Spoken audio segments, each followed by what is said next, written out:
Hello everyone. First I will start with one quote. Please listen carefully. Uh, Life has been a beautiful process, a serene journey, ever since I realized that I am not the master of my fate, that I am not the captain of my own heart and soul.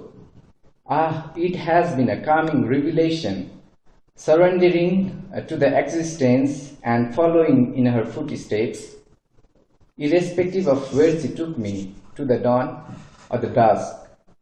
Daylight was okay too. Life is so beautiful. Just surrender yourself to her. Let her possess you as you belong to her in the lap of Mother Nature. This is okay. 삶은 너무나 아름답습니다. 그런데 우리가 우리의 삶의 주인이 아닌 것입니다. 그래서 우리는 우리를 만드신 그분에게 우리의 모든 주권을 내려놓고 그분에게 순복해야 됩니다. So this is something I wrote in some context, talking to some of my friends, some non-believers, and they were very surprised to get to know that I wrote something. I mean, 저기 하나님을 알지 못하는 친구에게 이런 내용을 같이 나눴는데 그 친구가 이런 글을 보고 깜짝 놀랐습니다.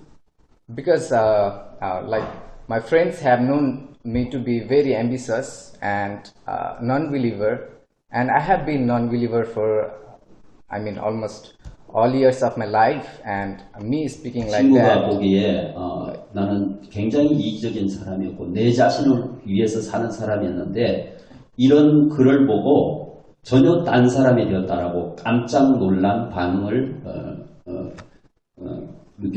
가졌습니다. So it really surprised them because I was like talking like a very changed person and something they had not known me to be like.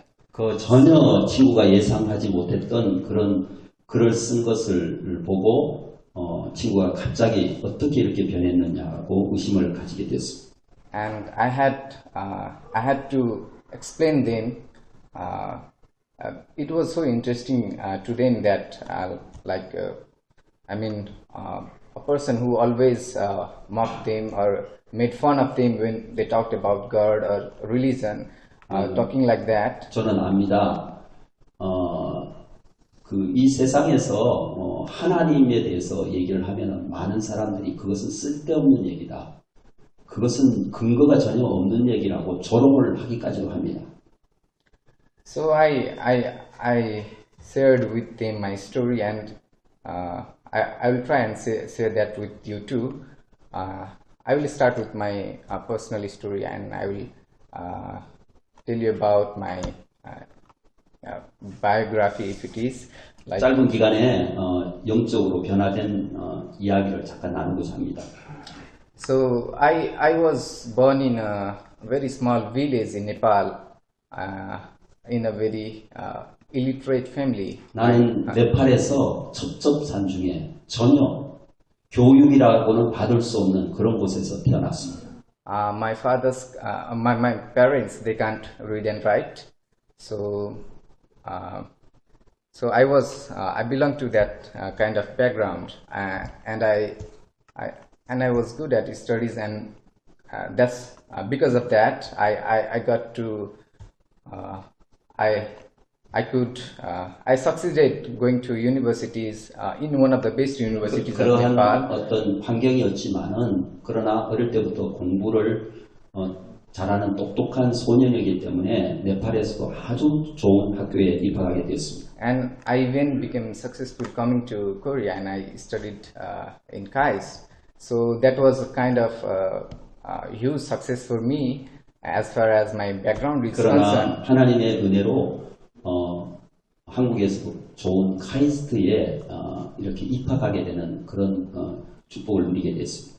But like even after, for me personally, I think I was successful in my own ways, but I was not quite satisfied and happy with my life, I would say. 그런데 중요한 것은 지금까지 그렇게 좋은 학교 공부도 아주 우수하게 했고 한국에서 좋은 그런 카이스트까지 왔지만은 솔직히 말해서 내 마음에는 행복이라는 것은 없었습니다. Partly because nowadays I just get to hear just the bad news. I mean, government are not doing well. I mean, in my country and in the worldwide, I mean, you get to hear more saddening news than the good news. And even after reaching to KAIST, I thought like there would be smarter people, smarter professor. I mean, they would be working for something very, I mean, pleasant. But looking at their life, observing their life, it looks like, I mean, the smarter the people, the more successful the people, they tend to get depressed, or they tend to get, I mean, they are more frustrated with their lives. 지금 한국에서 카이스트에서 공부하고 있는 중에서도 고국 네팔에서 들어오는 소식은 정치적으로 너무 불안하고 더 큰 어려움이 있는 그런 소식만을 계속 듣게 되었고, 그러나 또 카이스트에 공부하면서 카이스트의 많은 교수님들을, 성공한 교수님들을 만나면서 한편으로는 그들의 삶의 연민을 느끼기까지 했습니다. So, especially if you know about KAIST and some of the good universities, you will be surprised to know that like the suicide rate in KAIST and the lifestyle of KAIST or any such universities, it's like hell. I mean, students, they are always in stress. So that really surprised me, because they are supposed to be the most intellectual and the smartest people around among their peers, but they have a very, I think they have a very miserable life. So that made me think there is something wrong in the way we are brought up. 오케이. 그래서 카이스트는 한국에서도 우수한 학교고 만나는 많은 학생들이 최고의 어떤 자질을 가진 학생들이 왔는데도 불구하고 매년 자살을 하게 되는 그런 것을 보면서 나도 내 인생을 뭔가를 다시 시작해야 되겠다라는 생각을 하게 됐습니다. So while I stayed at KAIST, one of my friend, I would say close friend, he killed himself. And he was a very bright student. He was rich too. I don't think he had any financial problems, but he killed himself. And I was like shocked, and I began to think, I mean, why is it that not only in KAIST, but in some other universities and other places in 카이스트에 the 친한 world, 친구가 있었는데 스스로 자살을 시도하는 그것을 보게 되면서 왜 사람들이 성공했는데도 말미암아도 그런 행동을 하는지, 카이스트뿐만 아니라 다른 어떤 학교에도 그런 일이 일어나는 것을 보게 됩니다. So I was surprised. I mean, why does this happen? I mean, even if people are so successful, why are they not, I mean, happy? So I came to the conclusion that maybe there is something missing. I mean, 그런데 maybe 그 사람들이 그렇게 공부도 잘하고 어떻게 보면은 성공했다고 하는데도 불구하고 그런 삶의 태도를 보이는 것은 뭔가 그들의 인생에서 한 가지 빠진 것이 있다고 저는 생각을 했습니다. So when I think of those incidents and when I think and reflect my own life, I think it's okay that if you work hard, you will become successful. You will enjoy your success for a while. Those are temporary things. But again, I mean, you'll go and succeeding and 예, 일시적으로 저는 각자의 삶의 현장, 직장에서 삶의 현장에 가서 열심히 사는 것이 필요하다고 생각합니다. 그러나 장기적으로는 뭔가 더 필요한 것이 있다는 생각을 하게 됐습니다. so my conclusion was, I mean, most of us, although we become successful, we really don't know where we are heading towards. We have a lack of purpose in our life. We have a lack of proper direction in our life, and maybe we have not understood what our life is meant for. We have not understood the meaning of our life. 열심히 살지만은 조용히 생각해 보면은 우리가 열심히 사는 이유, 어디로 가야 되는 목적이 없이 사는 경우를 많이 보게 됩니다. So the point is that even if you become the president of United States or even if you become Bill Gates, ultimately we all have to die. So looking backwards, sometimes I feel like, I think like, is it any worth that we lived, and we lived, I mean, we lived for, so was there any, I mean, if you eventually die, and if with your death everything vanishes, if you lose everything with you, then is there really a point in having lived at all? 예, 미국의 대통령이나 빌 게이츠도 성공을 했지만은 결론적으로 언젠가는 죽게 되는데, 그렇다면은 우리가 지금까지 인생을 사는 것을 그냥 성공했다라는 것으로 족하는 게 아니라 다시 한번 돌아볼 필요가 있다고 생각합니다. So nowadays I think that even if you are successful or unsuccessful, it doesn't matter, because eventually we all are going to die at some point of our life, and we are going to lose everything we struggle to achieve. We are all going to lose 그러면은 each of those achievements. 성공한 사람이나 실패한 사람이나 결국에는 다 우리가 죽게 되는 그런 상황에 처하게 되는데, 그렇다면 그런 것이 무슨 의미가 있을 것인지 생각하게 됩니다. So, in other words, I think our success are temporary, and maybe there is a different meaning to our life than we usually think. 우리가 성공했다라는 그 의미가 같은 성공이라도 우리가 어떤 하나님을 아는 성공, 하나님이 없는 성공, 분명히 다른 것입니다. I tried to think and I tried to search for something that was more meaningful, that was more permanent, or that was more closer to truth. 그래서 우리가 인생을 살면서 보다 의미 있는 삶, 그리고 진리에 가까운 삶, 그런 사람이 필요한 것입니다. Because if at some point of your life, if you lose everything you achieve, then I don't think there is some point in trying to strive too hard or trying to achieve too much. 우리가 무엇을 성공했다는 그 순간에 어느 날 모든 것을 다 잃어버린다면 그 성공은 참 큰 가치를 부여할 수가 없습니다. Yeah, so I think it's futile to try to achieve that is less permanent. That's why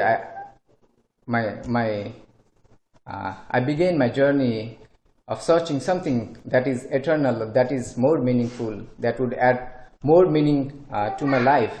Not 그래서 just 지금에도 불구하고 이렇게 자기 인생에 그냥 성공만 쫓아오는 것이 아니라 하나님의 영원한 삶의 영적인 여행을 하기를 그런 시작하는 그 자체만 해도 저는 큰 새로운 것을 얻었다고 생각합니다. So I thought of living my life more meaningfully just than living or surviving the life. So 단순히 먹고 살기 위해서 사는 것이 아니라 우리가 인생을 살면서 어떤 의미 있는 삶, 내 존재에 대한 삶, 거기에 적합한 삶을 사는 것이 중요하다고 생각합니다. And how I came to have a faith in religion, or as a Christianity, is also very I would say it is a very unbelievable story. I spent some of my years in science, and as a science student you tend to think very critically of those things.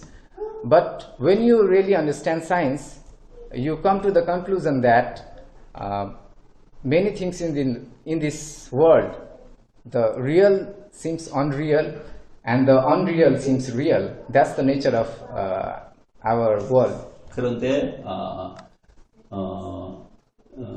이렇게 그 성경 내용을 보면은 많은 내용이 믿을 수 없는 내용이 있습니다. 특별히 과학을 하는 사람들은 그걸 분석해서 보기 때문에, 그러나 과학을 하면 할수록 실제 존재하는 세계와 존재하지 않는 세계, 존재하지 않는 세계와 존재하는 세계가 서로 섞여 있는 것을 알게 됐습니다.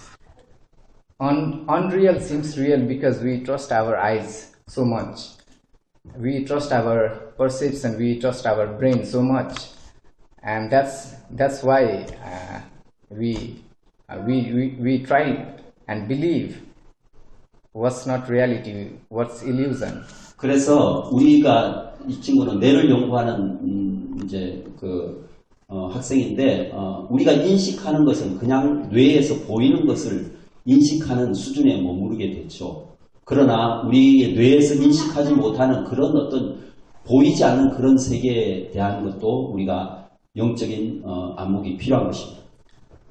And when somebody talks about something like spirituality, it sounds to us like an abstract concept because our brain is not made to perceive those things. 그래서 어떤 주위의 사람들이 영적인 것을 얘기할 때 그것은 비현실적인 얘기라고 이렇게 단정을 해버리는데, 그것은 어떻게 보면은 뇌 안에서만 인식하는 수준에서 보고 답하는 것입니다. That's why the reality seems very unreal to us, because we are always tricked our five senses, our brain. So as a I spent some time studying brain. So as a neuroscientist, as a junior neuroscientist, I understand that it is because of my brain, it is because of my ambition, it is because of my desire, and it is because of my faith in the material world. I am deluded of something very eternal, something that is reality, something that is truth. 우리가 이 세상을 살면서 우리의 어떤 생각으로 뇌를 훈련하기 때문에 보이는 것은만 믿어라라고 그렇게 얘기하기 때문에 보이지 않는 그런 세계에 대해서는 우리가 무시해버리는 것입니다. And I'm so happy that I came to that conclusion, and it was last 1 year has been a very unbelievable journey for me, but as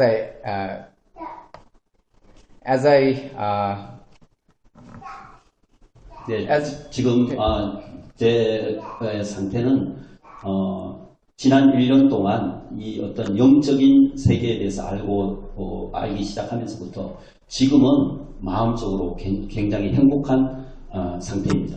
And I'm so happy that I had to go through science and everything to arrive at this conclusion, and I feel lucky that somehow I came to the conclusion that there is something very important. There is something.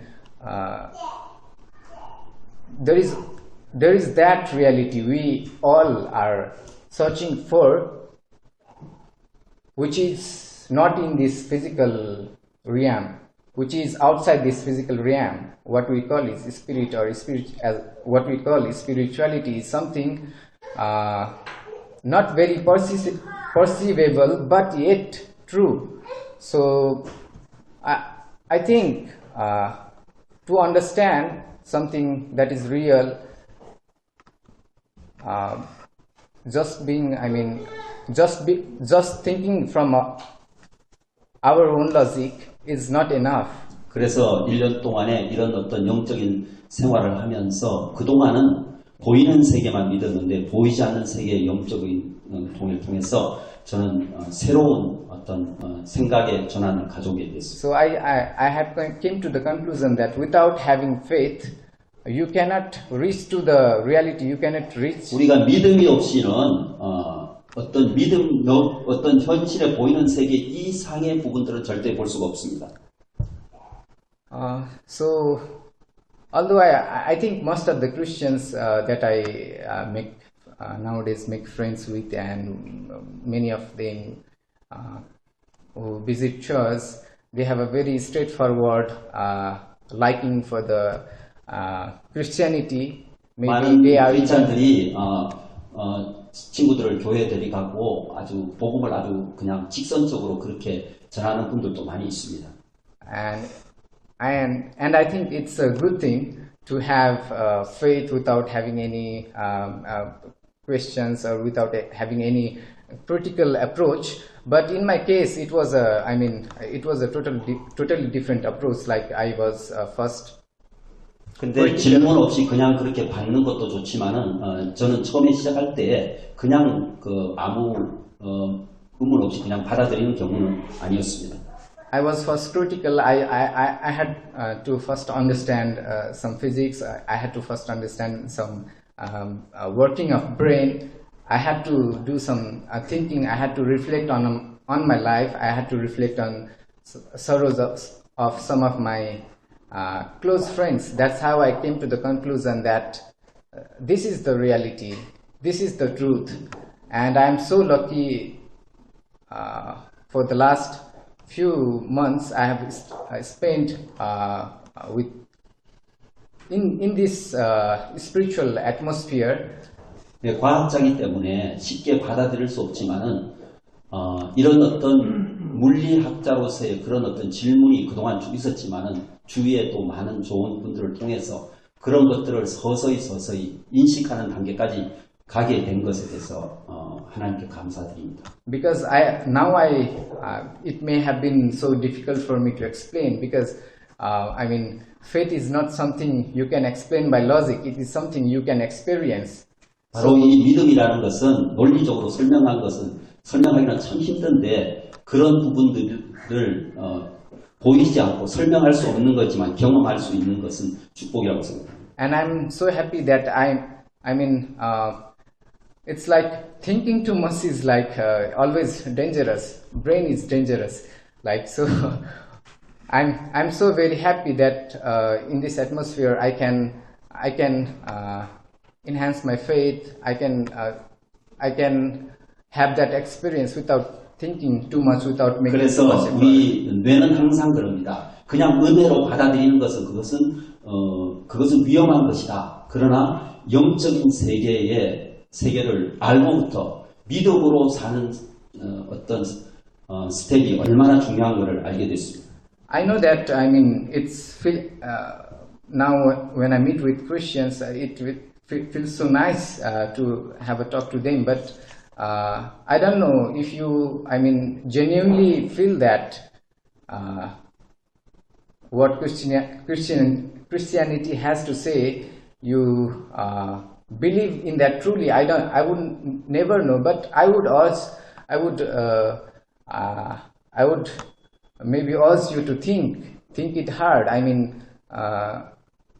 Do you really believe in that? If it's just like you are just influenced, give it a hard thought. Maybe you will come to the same conclusion that I have.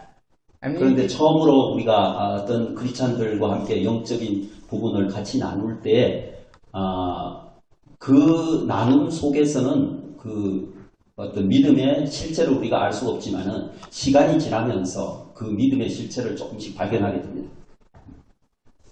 So I think I have spoken a lot about myself and how I reached to Christianity.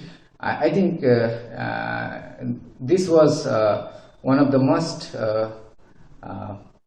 important and most beautiful change that happened in my life. Although it happened through some introspection, not through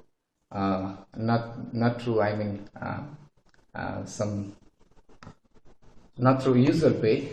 이 짧은 시간에 그동안 있었던 것들을 말로 표현하기는 어렵지만은 그러나 짧은 기간이지만은 내 영적인 그런 어떤 여행을 다시 한번 이렇게 돌아보면서 여러분 앞에 제 개인 얘기를 할 수 있게 돼서 감사드립니다. It was beautiful though, and I feel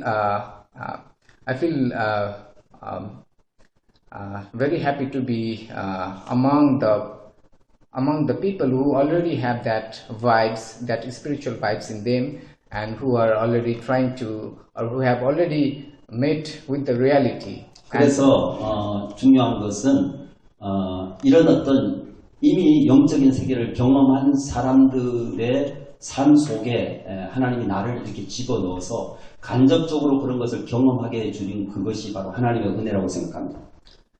So I think I have already spoken a lot. Maybe I have bored you too much. I would conclude with saying that our life is our physical life is so very temporary. So let's not think too much about it. Let's not be very ambitious. Let's live moment to moment based on, let's devote ourselves to something that is real, to something that is truth, and let us surrender to Him, and let Him take control of our lives. 예, 우리의 이 땅에서의 우리의 육체적인 삶은 언젠가는 끝이 나는 잠깐의 삶입니다. 그래서 보이지 않는 그분에게 우리 자신을 순복하는 삶이 어떤 것인가를 발견하기를 원합니다. Okay, thank you so much for letting me speak on that. 감사합니다.